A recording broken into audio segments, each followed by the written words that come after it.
2025년 3월 30일 날씨 은근 쌀쌀한데요. 기분은 좋음. 오늘은 보문역에 위치한 영순관에 다녀왔습니다. 이곳의 위치는 보문역 8번 출구에서 나오면 거의 바로 시야에 들어오는 곳에 위치해 있었고요. 오늘 또한 어마무시한 곳이었으니 정말 기대하셔도 좋습니다. 오늘 다녀온 영순관이라는 중국집이 외관부터가 심상치가 않더라고요.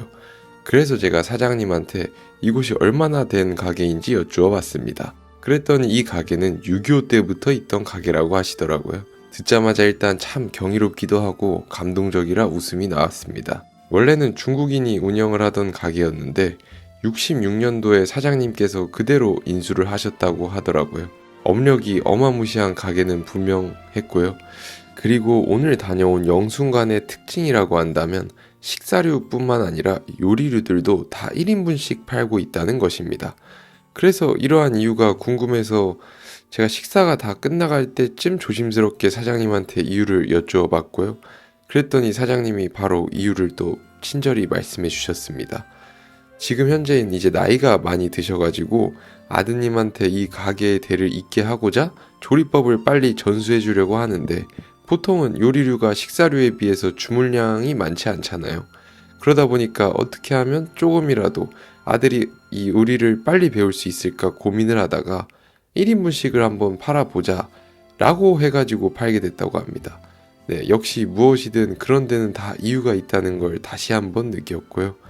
그리고 가끔 저보고 어떻게 이런 정보들을 매번 다 정확하게 알 수 있냐 라고 물어보시는데 사실 저만의 비법이 하나 있습니다. 제가 찾아간 식당이 실제로도 너무 맛있고 감동적이면 가게 앞을 지나가는 어느 누가 봐도 와, 나도 먹고 싶어진다 라는 생각이 들 정도로 감동을 받아가는 티를 팍팍 내면서 식사를 합니다.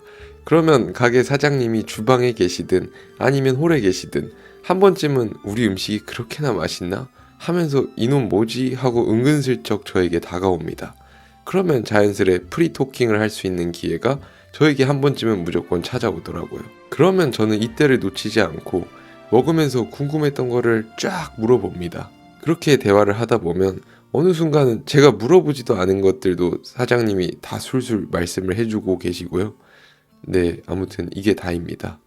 지금까지 참 별거 없는 저만의 비법이었고요. 그리고 영순관의 음식을 먹다 보니 뭔가 화교분들이 운영하시는 중국집에서 먹는 맛이 나서 이것 또한 이유를 여쭤보았습니다.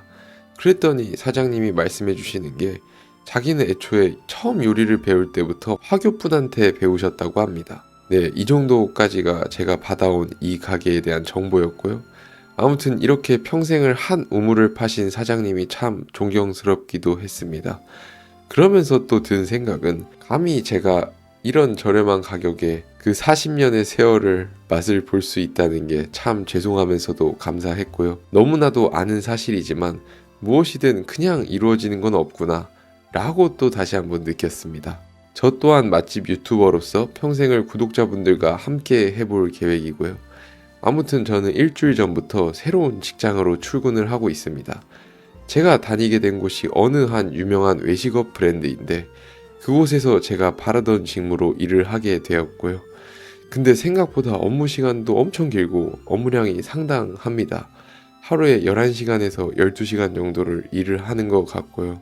출퇴근 시간까지 하면은 사실 할 말이 없기는 합니다. 물론 해보고 싶다는 일을 할 수 있다는 거는 참 감사한 일이지만 이렇게 오랜 시간 동안 일을 하다 보면 가끔은 육체적으로 버겁기도 한 것 같습니다.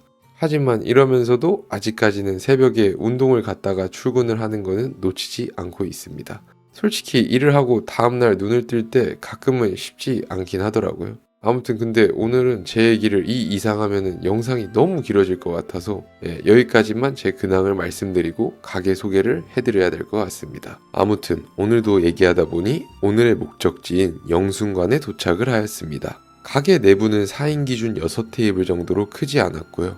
벽 한쪽에 걸려있는 오래된 지도부터 테이블과 의자까지 모든 것들이 정말 오랜 세월을 거쳐온 게 입체적으로 느껴지는 가게였습니다. 아무튼 메뉴판입니다.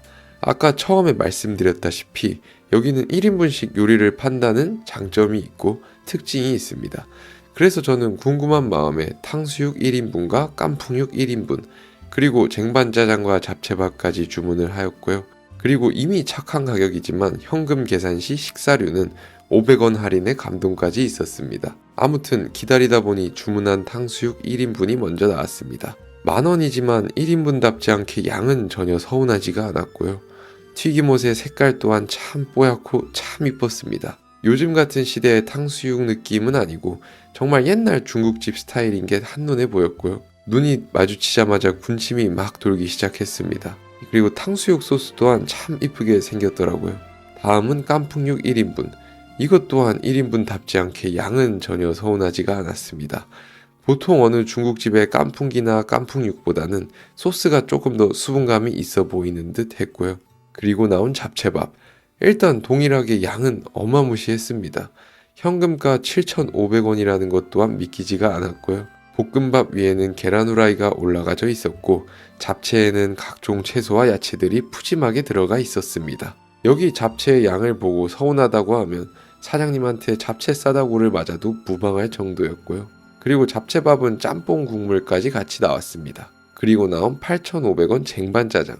이것 또한 양이 정말로 어느 누가 봐도 서운하다고 말하면 그건 잘못된 거고요.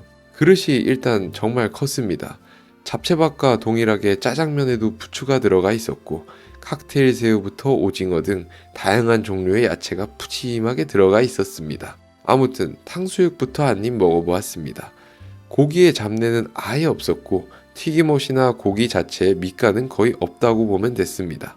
튀김옷은 과삭보다는 포삭한 느낌이었고 두껍지 않고 얇았으며 아주 가벼운 느낌이었습니다.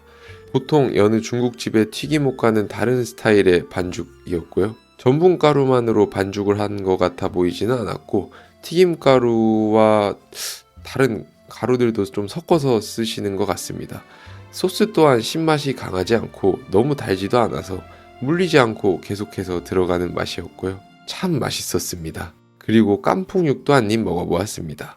한 입 먹자마자 후추의 향이 입체적으로 느껴졌고요. 고추기름과 파기름의 향이 동시에 잘 느껴졌습니다.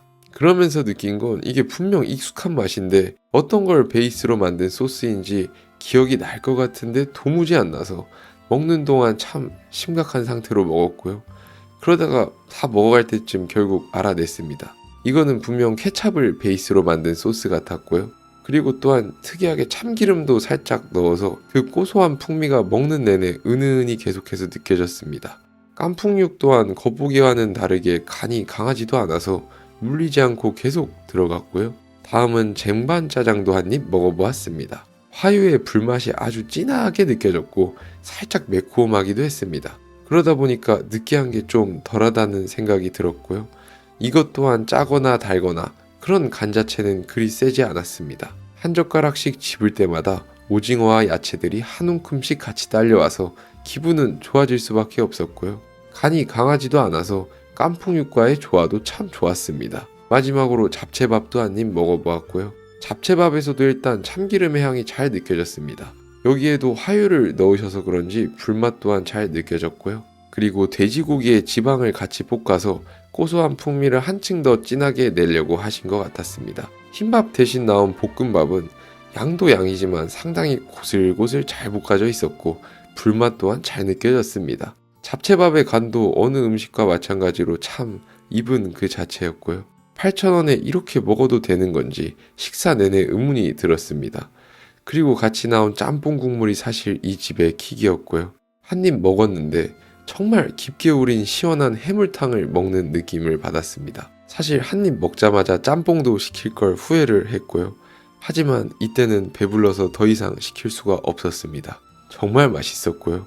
아무튼 오늘의 결론입니다. 오늘 다녀온 영순관은 사실 뭐 하나 아쉬웠던 게 없던 중국집이었습니다. 요즘은 비싼 가격에 제대로 된 맛을 내지도 못하는 중국집들이 꽤나 많더라고요. 하지만 오늘 영순관에서 식사를 하면서 느낀 건 요리뿐만 아니라 볶음밥이나 그냥 식사류들마저도 대충이 아니라 하나의 요리를 대접받는 느낌을 받았습니다. 모든 음식들 하나하나의 정성이 느껴졌고요. 푸짐한 양만 봐도 사장님의 인심 또한 잘 느껴졌습니다. 그리고 이 가게가 6.25부터 있던 가게라는 것을 생각하면서 먹으면 한층 더 감동을 받으며 먹을 수 있는 곳인 것 같고요. 괜히 사장님이 40년이 넘는 세월을 중식집에 올인을 하신 게 아니구나 라는 거를 알 수 있는 한 끼였습니다. 그리고 이런 긴 세월을 거쳐온 집에 맛있는 음식을 이 가격에 먹을 수 있다는 것 또한 참 감동적이었고요. 아무튼 오늘은 다 먹고 집에 가는 길에 갑자기 또 과자가 땡겨가지고 마트에 들려서 과자를 조금 샀습니다.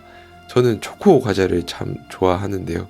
그 중에 초코송이, 빈츠 참 좋아합니다. 집에 도착하니 저희 집 막내가 이불에다가 오줌을 깔끔하게 싸놨더라고요. 강아지들은 성격이 주인을 닮아간다는데 저랑은 딱히 닮은 것 같지는 않습니다. 저는 기본적인 예의는 지키려고 노력을 하는 사람이고요. 10년을 같이 살았는데도 아직 저는 막내의 마음을 잘 모를 때가 종종 있습니다. 참 갈대 같은 여자인 것 같고요. 그리고 도착하자마자 저는 편집을 하면서 빈츠와 초코송이를 까먹었습니다. 단백질 바도 조금 먹었고요. 아무튼 이제는 조금 많이 배부르네요. 오늘도 참 잘 먹었습니다. 오늘 일기도 끝.